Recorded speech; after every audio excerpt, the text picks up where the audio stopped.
Hello students, in this video we will cover chapter 9 of equity derivative module which is accounting and taxation. तो accounting and taxation एक broker point of view से काफ़ी important topic है although, लेकिन as such अगर आप if you are going for a job, अगर आप NISM 8 करके जॉब करने ब्रोकर के पास जॉब करने जाएंगे तो आई डोंट थिंक सो कि आपको अकाउंटिंग और टैक्सेशन वाला प्रोफाइल मिलने वाला है. तो एनी हाउ जो भी इस चैप्टर के अंदर कवर किया गया वो ये है कि इनिशियल मार्जिन की एंट्री कैसे होनी है, आपकी FNO पोजीशन के अंदर जो भी पोजीशन है, FNO डेरिवेटिव्स के अंदर जो भी पोजीशन है उसका आप एंट्री कैसे करेंगे अपनी बैलेंस शीट में, अपने जर्नल के अंदर. तो ये चैप्टर इसके लिए है जो भी प्रॉफिट एंड लॉस आप लोगों को होता है या फिर आपके क्लाइंट को होता है उसका treatment, accounting treatment, taxation treatment कैसे होता है, तो वो सारा इस चैप्टर के अंदर आपको बताया गया है. अगर आपकी कोई पोजीशन आउटस्टैंडिंग है तो उसको आप कैसे शो करेंगे अपने बैलेंस शीट में, या फिर जब आपका टैक्स रिटर्न फाइल होती है, ITR फाइल होती है, तो वो आपको कैसे किस जगह पे दिखाना है, कौन से हेड में दिखाना है. तो ये सारी चीज़ें इस चैप्टर में कवर की गई हैं. बट जब आप जॉब के पर्पज से देखते हैं तो ये वाला क्वेश्चन, ये वाले जो पूरा टॉपिक है ये आपके लिए इम्पोर्टेंट नहीं है. रादर देन इसके हमारे लिए इम्पोर्टेंट क्या है कि मार्केट में कौन सी स्ट्रैटेजी से कब क्या प्ले करना है, या इस मार्केट के अंदर कौन कौन से इंस्ट्रूमेंट्स हैं और कौन से इंस्ट्रूमेंट्स हम ट्रेड कर सकते हैं, जो कि एक डीलर की प्रोफाइल होती है बाइंग एंड सेलिंग. तो वो ज़्यादा इंपॉर्टेंट है. अकाउंटिंग एंड टैक्सेशन अगेन सारे ब्रोकर्स के पास अकाउंटेंट्स भी होते हैं और टैक्स एक्सपर्ट होते हैं, उनके चार्टर्ड अकाउंटेंट्स होते हैं, उनके CFO होते हैं जो ये सारा फील्ड को मैनेज करते हैं. तो एग्जाम पॉइंट ऑफ व्यू से भी ये ज़्यादा इंपॉर्टेंट चैप्टर नहीं है और यहाँ से क्वेश्चन भी नहीं आते हैं, क्वेश्चन यहाँ से देखने को नहीं मिलता है. प्रीवियस ईयर्स में ये बहुत कम इसकी चैप्टर की वेटेज रहती है. फिर भी कुछ इंपॉर्टेंट चीज़ें हैं जो यहाँ पे हमने कवर करी हैं तो उसको एक बारी डिस्कस कर लेते हैं.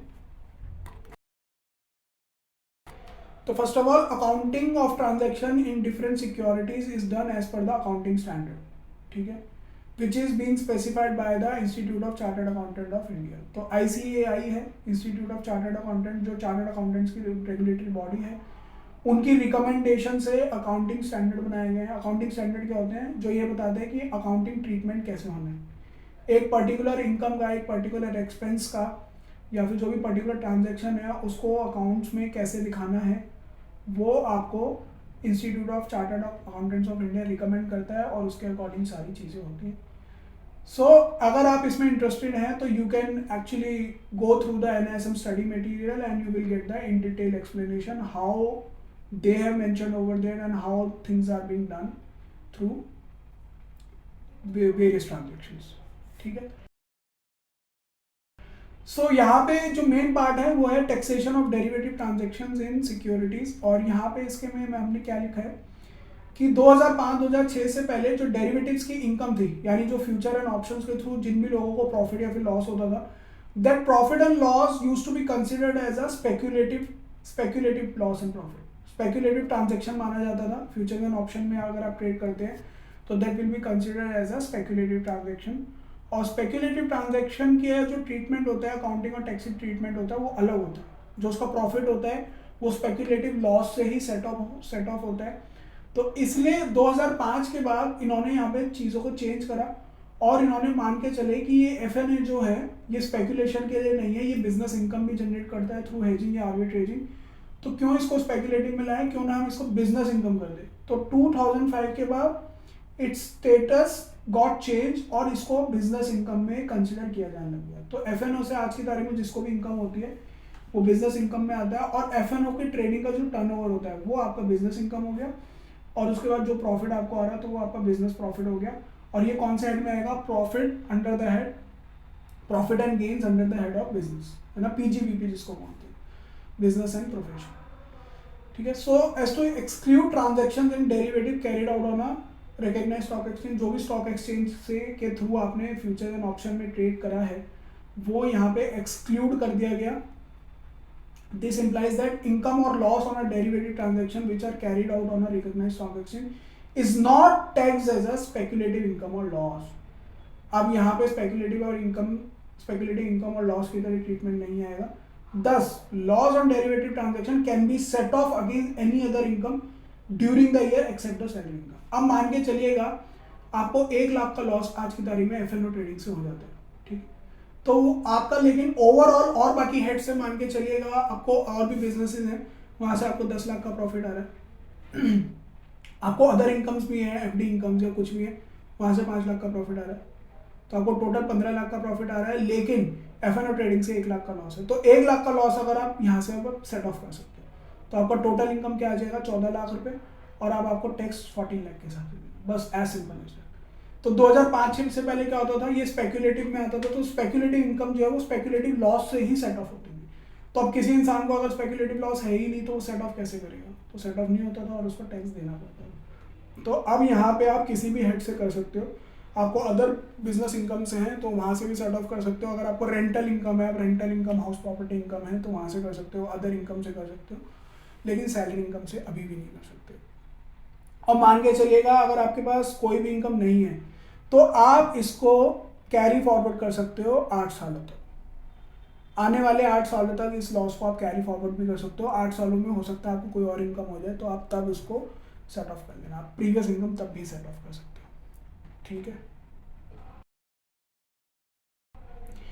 देन एक अनदर इंपॉर्टेंट कंसेप्ट है सिक्योरिटीज ट्रांजैक्शन टैक्स।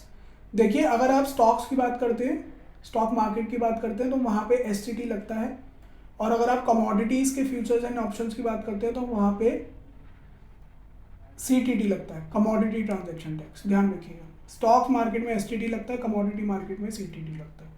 और ये जो एसटीटी है this is being levied and collected by central government, ये सेंट्रल गवर्नमेंट के पास जाता है इसका सारा पैसा, और सेंट्रल गवर्नमेंट ने ही इसको अप्लाई किया हुआ है।